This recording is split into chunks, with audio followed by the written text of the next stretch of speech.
का breaking news आहे। राजकीय वर्तुळातून खाऊन दाखवलंय हे अभिमानानं सांगूया असं म्हणत शिवसेनेनं उद्धव ठाकरेंची व्यंगचित्राद्वारे खिल्ली उडवली आहे। आताची सगळ्यात मोठी आणि महत्त्वाची बातमी म्हणावी लागेल। एकीकडे वरळीमध्ये शिवसेना युबीटीचा कार्यक्रम होतोय आणि त्याच्यामध्ये करून दाखवला अशी त्यांची टॅगलाईन आहे आणि त्याचीच कुठेतरी खिल्ली उडवण्याचा प्रयत्न हा शिंदेंच्या शिवसेनेकडून झाल्याचं दिसतंय। खाऊन दाखवलंय हे अभिमानानं सांगूया असं म्हणत शिवसेनेनं उद्धव ठाकरेंची व्यंगचित्राद्वारे खिल्ली उडवली।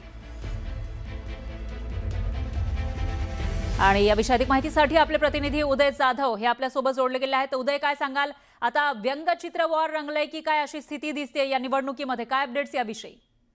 अगदी बरोबर, आपण पाहतोय की मुंबई महापालिका निवडणुकीची घोषणा होताच एकूणच रणधुमाळी जी आहे निवडणूक प्रचाराची ती उडालेली आपल्याला पाहायला मिळते। आज शिवसेना उद्धव बाळासाहेब ठाकरे पक्षाचा मेळावा जो आहे NSCI डोंबिवली येथे होता आणि या मेळाव्याला ठाकरे गटाकडनं एक प्रकारे आपण पाहतोय की करून दाखवलं हे टॅगलाईनद्वारे त्यांनी प्रचाराची मोहीम जी ती उघडलेली आहे आणि त्याच टॅगलाईनचा खरपूस समाचार जो आहे शिवसेनेकडनं केला जातोय। म्हणजेच उपमुख्यमंत्री एकनाथ शिंदे यांच्या शिवसेनेकडनं केला जात आहे। आपण पाहतोय की एक ट्विट जे आहे शिवसेनेकडनं ते केलं गेलं आणि त्याच्यामध्ये खाऊन दाखवलंय हे अभिमानाने सांगूया। आणि त्याचबरोबर पक्षप्रमुख उद्धव ठाकरे, आदित्य ठाकरे आणि संजय राऊत यांचं व्यंगचित्रात्मक चित्र जे आहे ते देखील या ट्विटमध्ये दाखवण्यात आलेलं। एकूण आपण पाहतोय की विधान अधिवेशन जे आता झालेलं आहे विधिमंडळाचं त्यामध्ये एकूणच उपमुख्यमंत्री एकनाथ शिंदे यांनी पक्षप्रमुख उद्धव ठाकरे यांचं नाव न घेता रहमान डकेत असा त्यांचा उल्लेख केला होता। एकूणच आपण पाहतोय मुंबई महापालिकेवरती सर्वाधिक राज्य जे आहे शिवसेनेने केलं। गेल्या 25-30 वर्षात जर यांनी राज्य केलं तर नेमकं मुंबईचा विकास तरी यांनी काय केलेला असा प्रश्न जो आहे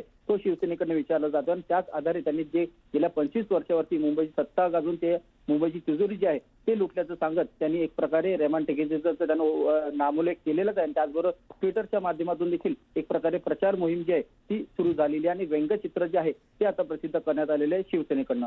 बरोबर आहे, त्याच्यामुळे आता याला शिवसेना युबीटी कडून काय उत्तर दिलं जातं त्याचीही उत्सुकता आहे। धन्यवाद तुम्ही दिलेल्या या सविस्तर माहितीसाठी।